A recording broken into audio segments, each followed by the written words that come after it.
Capítulo 10.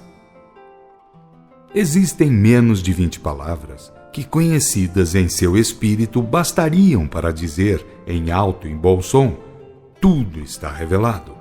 Elas seriam estas. Elas seriam a chave fundamental. Emanador, emanação. Lei, justiça, verdade, amor, belo, bom, virtude, perfeito, moral, revelação, espírito, matéria, luz, graça, evolução, reencarnação, comunicação e poder. Estas palavras não são, não existem e não vigoram por causa de sectarismos e de religiões, de estatutos e de institutos inventados e postos a funcionar pelos homens. Elas independem dos conceitos humanos, pairam acima dos conchavismos de gabinetes, estão a cavaleiro dos manobrismos organizados por aqueles que, falando na ordem divina, tudo fazem para explorar a ordem humana. Pecam tremendamente aqueles que lhes afirmam que nos mundos superiores à Terra as religiões não se chocam e sim se harmonizam, porque os homens superiores não se iludem com as religiões, não escravizam a essência ao coscorão, não confundem a verdade fundamental com as figuras de fachada que servem aos mercadores da fé.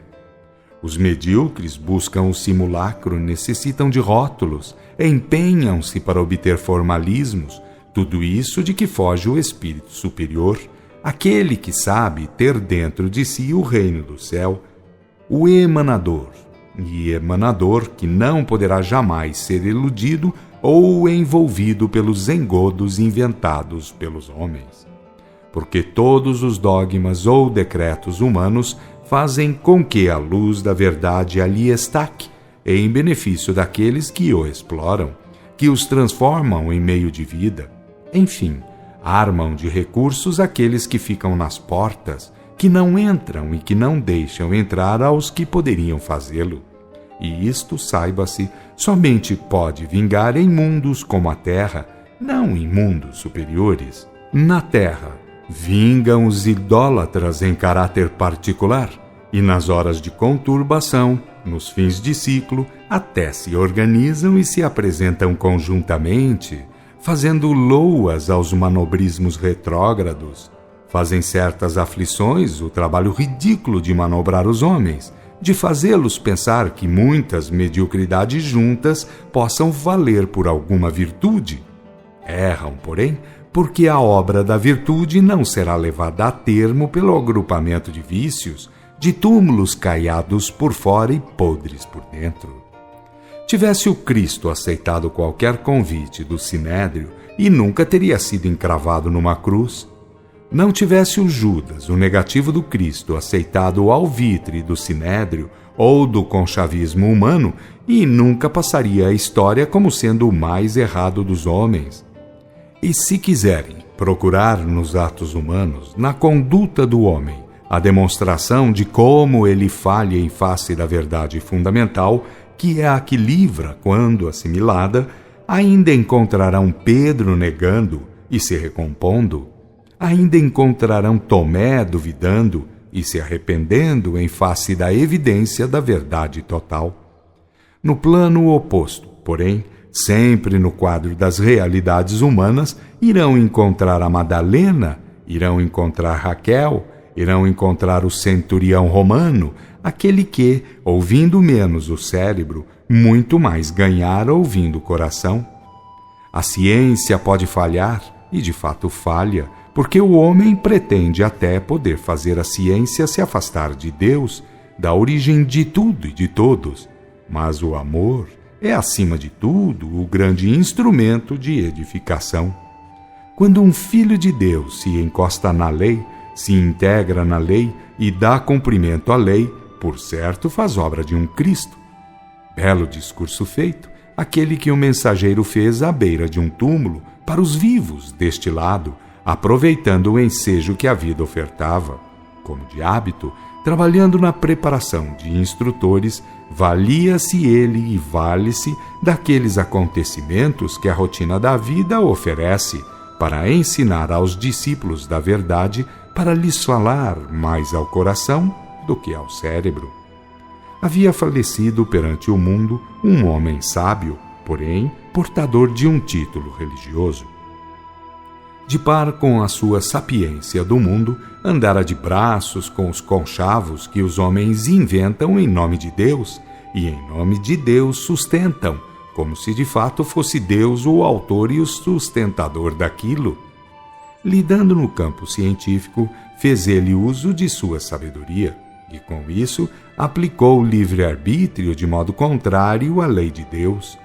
Lidou nos laboratórios da ciência como incurso no sexto mandamento, pelo menos. Ali fora totalmente prático, excelentemente direto, integralmente eficiente, embora no sentido inverso à ordem divina, embora de modo criminoso. Quanto ao seu credo, ao título religioso de que era portador, tudo redundou em fracasso, porque a lei não é contraditória. Os homens podem escolher o material com que fazer o ídolo. Os homens podem medir os ingredientes que entram na composição dos cheiros a queimar diante dos altares. Os homens podem combinar entre si como levar a termo os vastos programas simulatórios. Entretanto, não pretendam que Deus tenha parte em seus manobrismos, em seus dispositivos formais, porque onde estiverem as contradições perante a lei, onde faltarem a moral e o amor, não adianta procurar ali a sanção de Deus. Gritar, Senhor, Senhor, isso é permitido a todos, mas para ser atendido, isso é coisa muito diferente. O mais tenebroso coração, o mais aviltante cérebro, por certo, são capazes de, articulados convenientemente, pronunciar o mais encantador discurso.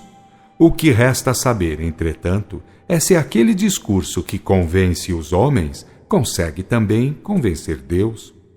O sabidão enterrado naquele dia conseguira convencer os homens. Fora capaz de encontrar o reino do mundo, mas ficara devendo tremendas explicações ao reino do céu.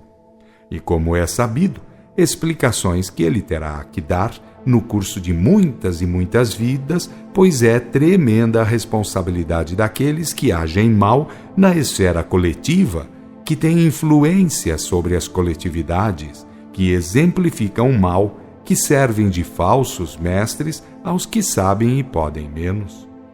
Há um campo de atividade em que a ciência nunca falha. É aquele em que ela se revela construtora do inamovível templo do amor. Onde estão os apóstolos da alfabetização? Por que graça à fome num mundo que dá de tudo e de sobra? Quem é que faz o crente em Deus não ser bom ao seu irmão em tudo? Quantos procuram consolar os aflitos? Quem deseja dar-se a enxugar os rios de lágrimas? Sobram na terra os que fundam e sustentam obras de solidariedade? Querem construir a paz, pelo menos a paz humana, aqueles que só falam em paz, em humanidade e na confraternização dos povos? São muitos os que lutam dentro de si mesmos contra o orgulho, a inveja, a vaidade, o ciúme, a calúnia, a mentira, a idolatria, a blasfêmia, o jogo, a embriaguez, etc., etc. Quantos são os que se dispensam de ódios e de prevenções pelo fato de procurarem a verdade, pelo gosto da verdade, acima de injunções particularistas?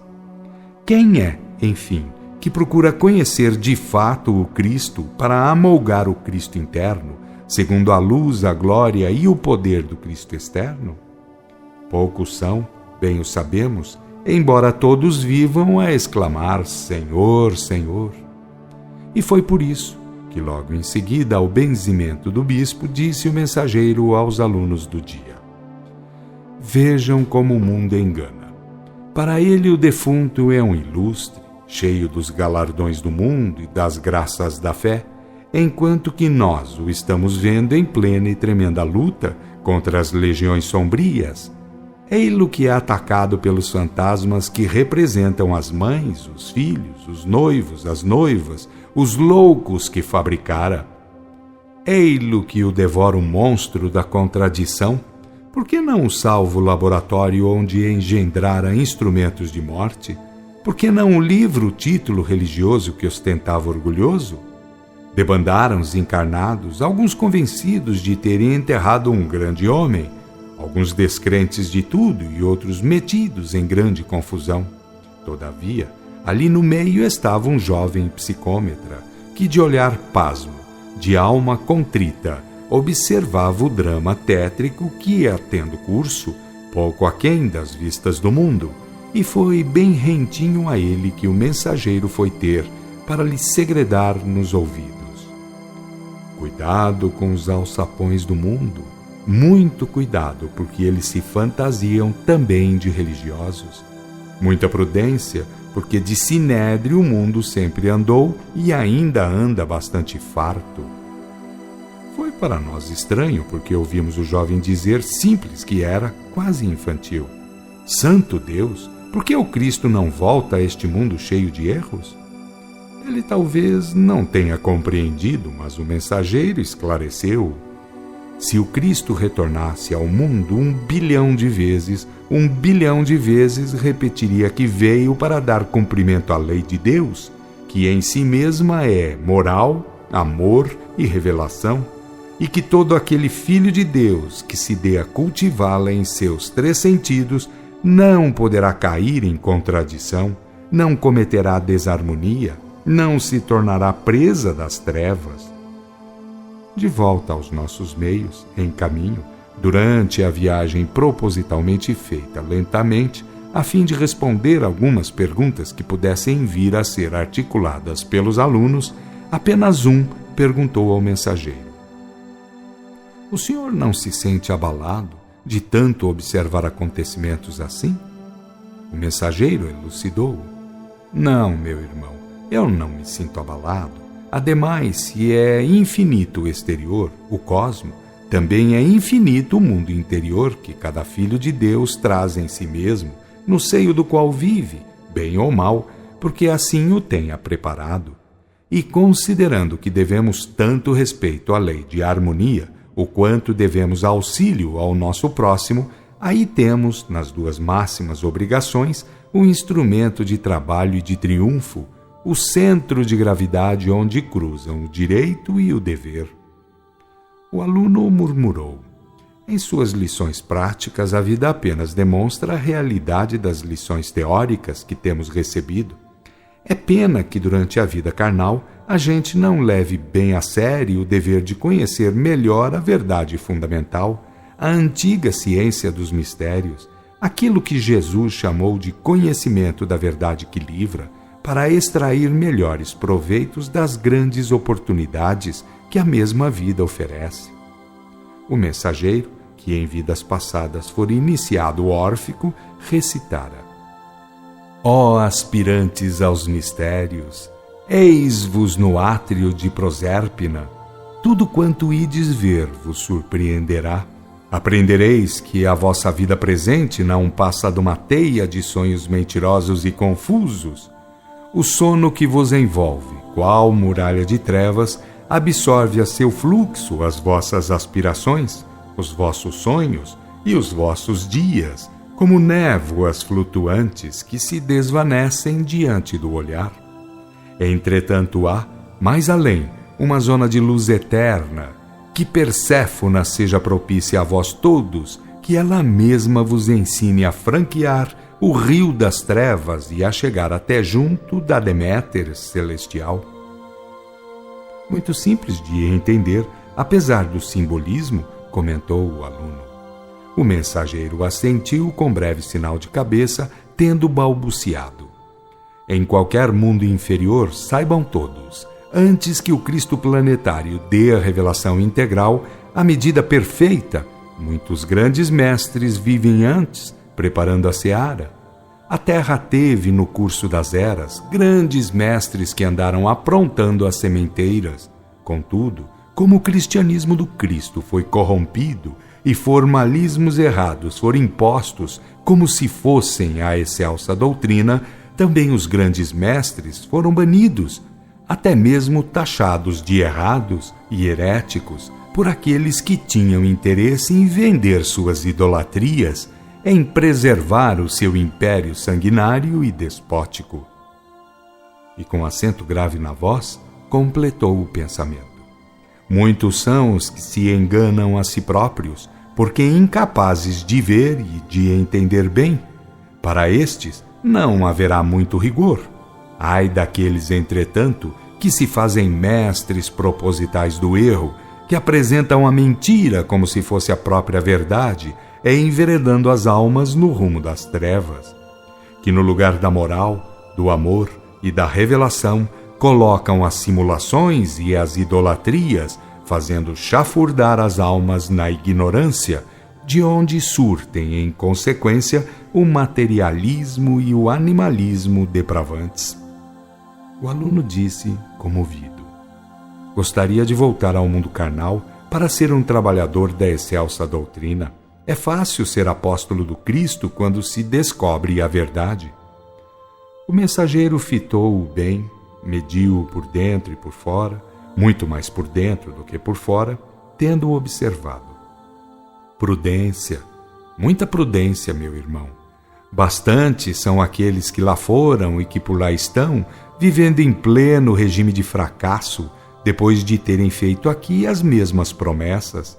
E não são poucos os que fazem alguma coisa, porém julgando que estão fazendo favor a Deus e ao próximo, sendo apenas grandes devedores em trabalhos de recuperação. Portam-se como se fossem grandes missionários, vivem cheios de si, sem reconhecer que, uma vez faltando a graça da faculdade, a ferramenta de trabalho, de tudo estariam desprovidos. O aluno ficou estático ao fitá-lo e o mensageiro disse-lhe em tom paternal: para renascer no mundo é fácil, porque os vasos maternos não faltam. Há que considerar, porém, que a humanidade ainda está entregue ao regime de desmandos, principalmente em matéria religiosa, e que por isso mesmo, bem poucos são os pais que zelam pelo destino espiritual dos filhos. A maioria pensa que viver na terra é mero ato de acaso, que ter filhos é função apenas animal, que ensinar alguma coisa sobre bolso, estômago, sexo, orgulhos e vaidades constitua o programa ideal. Por conseguinte, pense bem antes de pretender retornar ao mundo carnal. É conveniente tratar de merecer o renascimento em ambiente familiar educado em moldes consoladores, onde os pais tenham aprendido com Jesus a dar cumprimento aos mandamentos da lei. Caso contrário, renascendo em meio onde impera o vício da idolatria, onde se compram simulacros inventados por homens e onde ninguém faz caso da lei de Deus, tudo pode redundar em novo fracasso. Pensativo, respondeu o aluno: é verdade. Vim bem mal, realmente fracassado, ficando muito tempo sem o saber, rente aos encarnados, e não gostaria de repetir o fracasso.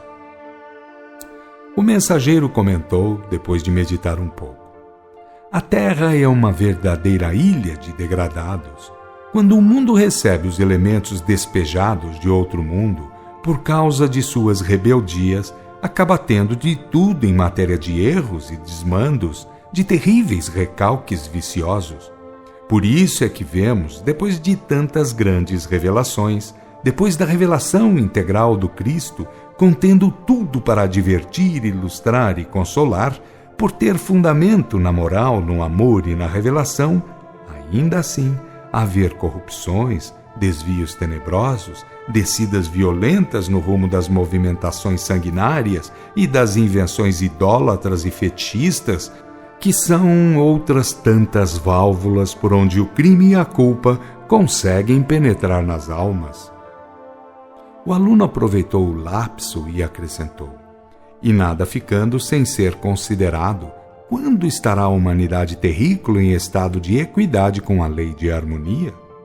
O mensageiro lembrou a frase do Cristo: não sairás dali antes que tenhas pago até o último ceitil. Apenas justiça perfeita, anuiu o aluno. Verdade pregada desde remotos dias, comentou o mensageiro. Verdade que Jesus confirmou absolutamente. Afinal de contas, a evolução poderia ser feita sem atritos, sem esbarros violentos na lei de harmonia, que cada qual traz dentro de si próprio e que do íntimo obriga a reharmonizar, custe mais ou custe menos, de acordo com a montanha das obras levadas a termo. Hermes e Pitágoras, dois dos maiores precursores do Cristo, que a corrupção nascida em Roma fez questão cerrada de serem banidos, de serem esquecidos, expuseram brilhantemente essas leis, a lei da evolução, presidida integralmente pela lei de causa e efeito. E com profunda mágoa na voz completou: que se vai esperar de um mundo onde as organizações ditas religiosas se encarregam de tripudiar sobre as verdades fundamentais? Que se pode esperar de uma humanidade que abandona a lei de Deus, a qual o Cristo viveu integralmente a fim de construir o modelo divino para se entregar de corpo e de alma aos corruptores, aos mercenários da idolatria? Poderá haver triunfo de alma, glória de espírito, onde começam os credos ditos religiosos por se indispor com os 3 sentidos inderrogáveis da lei de Deus? O aluno perguntou-lhe por ter se lembrado de determinado assunto. Quem sabe se com o advento do 3º milênio, como estão dizendo muitos de nossos irmãos encarnados, haverá alguma modificação para melhor? Porque eles afirmam que os cabritos serão apartados e as ovelhas herdarão a terra do porvir, consoante as palavras do Cristo. O mensageiro explicou-lhe: as migrações interplanetárias são coisa comum, são lei geral, sempre tiveram e é de se saber que sempre terão curso no cosmo.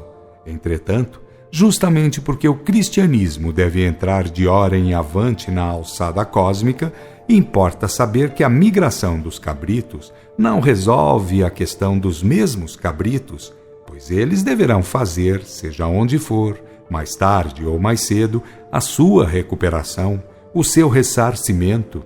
O que importa a todos é tratar a sério do problema fundamental, que é a realização da harmonia interior.